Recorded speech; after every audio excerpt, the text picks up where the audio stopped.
Hello, welcome to Unmasked. Unlike usual, in this video we will not talk about long-winded morals, because people who talk about morals often live like you all know.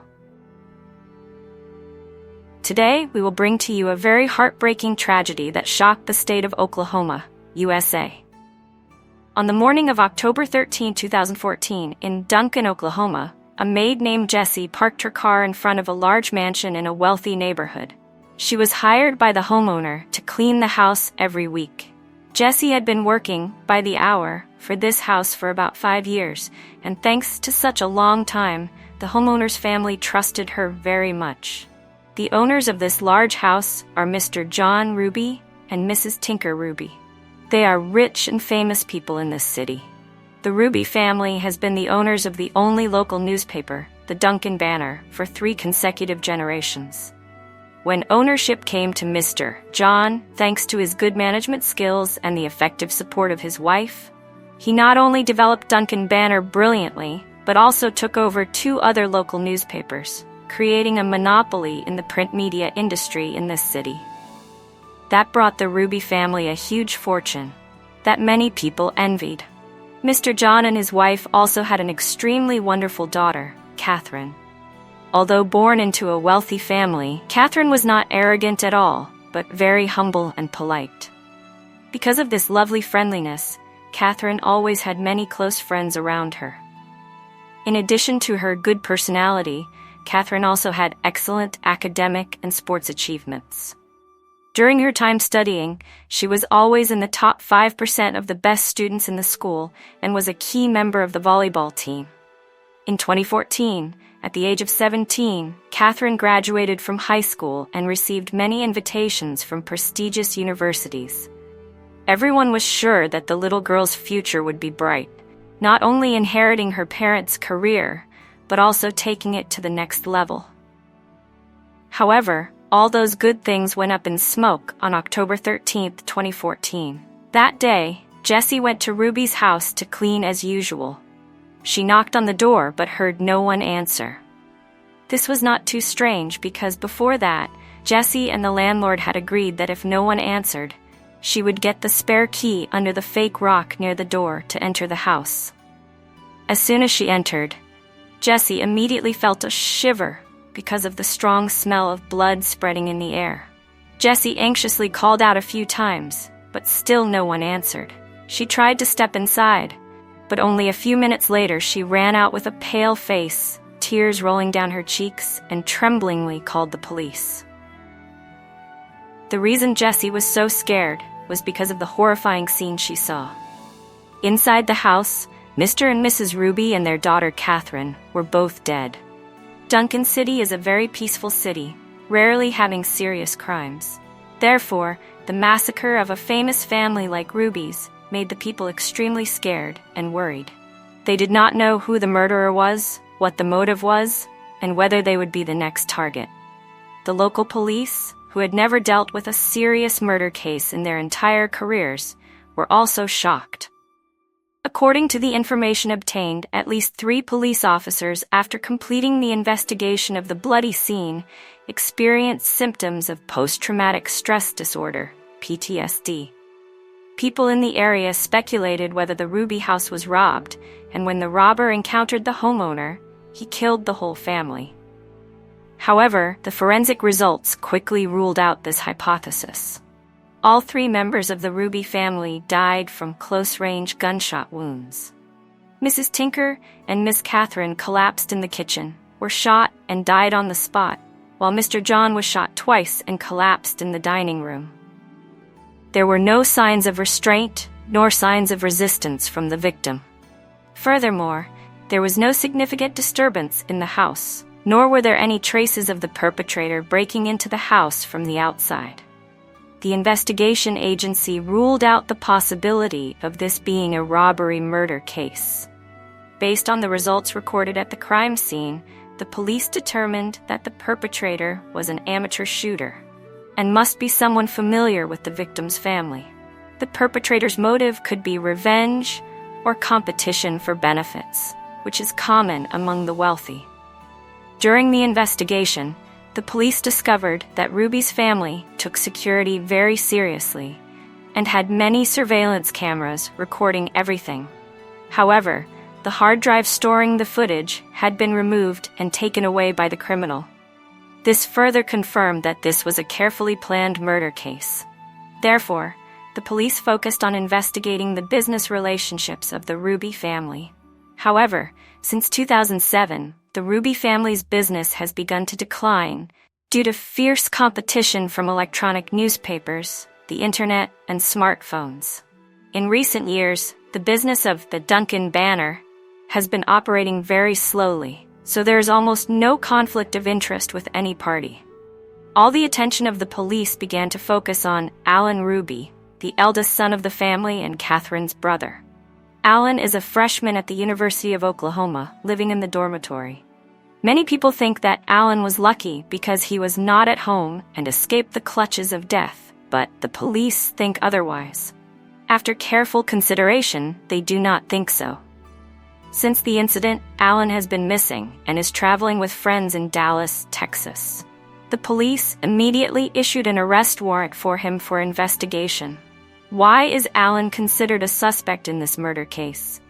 Although they grew up in the same environment, unlike Katherine, Alan is a typical playboy, used to spending lavishly and showing off his wealth. Expensive clothes, luxurious trips, or the luxury car given by his parents are all shown off by Alan on social media. Alan is a lazy person with no outstanding talents or qualities. He just hangs out with his friends all day. What is worrying is that even though the family is facing difficulties, Alan continues to spend lavishly, leaving his parents running around to take care of finances. With the hope that Alan will grow up, Mr. and Mrs. Hruby decided to cut off Alan's huge monthly financial source. Instead, they only pay Alan's tuition and minimum living expenses. For someone who is used to spending lavishly and is addicted to drugs and cigarettes like Alan, being cut off from the source of support will certainly cause extremely painful withdrawal symptoms. He would no longer have money to buy drugs or shop. Alan tried to negotiate with his parents, but when they were determined, he had no choice but to give up. However, like other addicts, sometimes to satisfy his cravings, Alan was willing to do anything. So he started approaching his grandmother, showing unprecedented respect and filial piety, but the purpose was still to ask for money. After gaining her trust, Alan took advantage of the information from his grandmother's high-limit credit card. He quickly set off for Europe to satisfy his shopping addiction. In just a few days, Alan spent more than 5,000 USDs and even bragged about it online. When he returned to the US, Alan thought his parents would just scold him, but as soon as the plane landed, he was immediately surrounded and arrested by the police. After all, in the US, identity abuse and illegal use of credit cards are serious crimes. In serious cases, the offender may face a very long prison sentence. This shows that Mr. and Mrs. Hruby were completely disappointed with their disobedient son. They could only hope that the punishment of the law would make Alan realize his mistake. However, Alan was still their blood after all. Most parents would find it difficult to be so resolute. After a while, Alan was only given a suspended sentence and released on good behavior. Sadly, this crime did not make Alan repent. After being released, Alan continued to live a lavish life as if his parents had cut off his financial support. He even borrowed money from gangsters to continue this lifestyle. During that time, many of Alan's friends heard him complain that his parents were too much, and he even said that he really wanted to kill his parents and younger sister. These terrible words quickly spread among his friends, and eventually reached his younger sister, Katherine. However, Katherine thought that her brother was angry and did not tell her parents to avoid worrying them. Time passed, everything was still under control, until October 13th, 2014. The maid Jessie discovered the cold bodies of Hruby and her daughter Katherine in the house. Hruby's family was considered a prestigious family, so the police were very familiar with the problems in this family, especially the case of Alan secretly using his grandmother's credit card. Therefore, from the very beginning of the investigation, the police determined to focus on finding Alan, the only surviving son. After knowing that Alan and his friends went to Dallas and stayed at the 5-star Ritz-Carlton Hotel, Duncan City Police immediately contacted Texas police to arrest Alan and bring him back to Oklahoma. However, the reason for arresting Alan was not related to the murder case, but because he violated the regulation of not traveling far during his probation period. After taking Alan home, police officer Duncan did not pay too much attention to this minor violation, but directly questioned him about the murder case. When the police told him that his parents and sister had been killed, Alan was shocked and then burst into tears, as if he was really in pain. But when the police pointed out his doubts, Alan confidently asserted that he had an alibi, that his friends who went with Dallas were witnesses. However, the police quickly discovered loopholes in Alan's testimony. According to the forensic investigation, the time of death of the Hruby family was the evening of October 9th, which was 4 days before the bodies were discovered. Alan's credit card activity and payment records during that time showed that he had every opportunity to commit the crime. Faced with the professional interrogation techniques and pressure of the police, Alan could not resist. After just over an hour of interrogation, he collapsed, crying like a child while revealing the whole story. When his family completely cut off his financial support, Alan's mind was only thinking about how to make money. Despite having just been convicted of using his grandmother's credit card, Alan did not care about the consequences. He again tampered with his grandmother's bank account by forging a signature. Alan withdrew a check for $17,000 and quickly spent it. He then borrowed a few thousand more dollars at high interest rates, completely ignoring the need to repay the loan when it came due. Alan was terrified by creditors who kept demanding the principal and interest. Finally, he came up with a plan. If his parents suddenly died, he would inherit the huge fortune along with the life insurance. However, Alan also realized that he had become a spoiled child in his parents' eyes. If they had a will, the inheritance and the insurance money would definitely go to his sister, not him. So, after planning, on the afternoon of October 9, 2014, Alan intentionally left his phone in the dormitory, creating the illusion that he had not left the campus. Then, he drove home. Although a bit surprised that their troublemaker son would suddenly come home today, Alan's parents were still very happy to welcome him into their home. In the evening, when Alan's father, Mr. John, left the house to take care of some work, Alan determined that this was the opportunity he had been waiting for.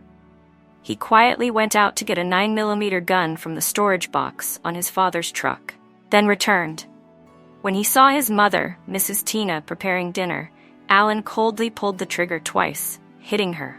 The unusual noise made his younger sister Katherine, who was playing in the yard, rush inside. But as soon as he entered the kitchen, Alan rushed forward, pointed the gun at his sister's chest, and gave her a creepy smile. "Hello, sister," Alan said and pulled the trigger, killing her on the spot. Alan then walked into the dining room, pulled out a chair and sat down, completely indifferent to the two cold bodies of his mother and sister. Nearly an hour later, when Mr. John returned home, Alan immediately attacked. 2 shots rang out, and John also collapsed, suffering the same tragic fate as his wife and daughter. After committing this cruel act, Alan felt a strange sense of satisfaction. This was the first time in the past few months that he felt so comfortable. According to the plan, Alan found the camera control panel, removed the hard drive, and took it away. After that, he quickly returned to campus, used the last money he stole from his grandmother to go to Dallas with a few friends to party all night at a luxury hotel, with all expenses paid by him to create an alibi. However, this sophisticated scheme of Alan's was easily broken by the police during the investigation. Currently, the police are still searching for the gun used to commit the crime, as well as the hard drive containing the security camera tape that he hid. Alan said that he threw the gun and the camera hard drive into a nearby lake. The police sent divers to search, but did not find anything useful. Although the key evidence was lacking, the chain of evidence of the case was incomplete. But fortunately, the investigators discovered a warehouse company that regularly withdrew money from Alan's grandmother's credit card. The police rushed to this warehouse, obtained the surveillance camera, and found that Alan's car was there on the day of the crime. When they opened the storage compartment, the police found the missing gun and hard drive. All the evidence was ready. Combined with Alan's testimony, this was a very solid case. He had no chance to escape. Not long after, the prosecutor announced to the media that they would request the death penalty because of the seriousness of the case. This made Alan, a weak and defeated man, extremely panicked. He immediately offered to confess to reduce his sentence, only begging to be spared his life. Although they hated Alan deeply, Hruby's family still did not want him to be executed. Moreover, in the United States, the time from the death sentence to the execution can last for decades, even 20 years. During this time, the trials often have to be reopened due to the death row inmates' appeals. This means that the wounds in their memories will be constantly brought up, and they cannot forget them. For the elders of this family, this is too cruel, afraid that they will not be able to endure it. Now, the whole family just wants Alan to be imprisoned forever, never to appear in their lives. After listening to the requests of the defendant's family, the prosecutor changed the indictment. In March 2016, Alan was sentenced to 3 consecutive life sentences without parole. This sentence also included a provision that Alan would not be able to appeal. After being imprisoned, he was not allowed to contact any relatives or outsiders, other than his lawyer, to prevent him from further harassing his family or selling his story to the media for profit. On the day of sentencing, Alan was led to the courtroom. He turned to his family, crying and expressing his remorse. However, what he received in return were only cold looks from his relatives. It was clear that the rest of his life in prison would be hopeless and miserable. In the end, this evil murderer had to pay for the terrible crimes he had committed against his own family. On the day of sentencing, Alan was led to the courtroom. He turned to his family, crying and expressing his remorse. However, what Alan received in return were only cold looks from his relatives and friends.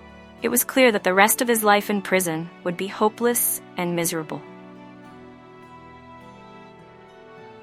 So the evil murderer had to pay for the terrible mistakes he had committed against his own family. This case revolves around a gluttonous, lazy son who only knows how to enjoy life. He is willing to do anything to have money fun, no matter how immoral and cruel it is.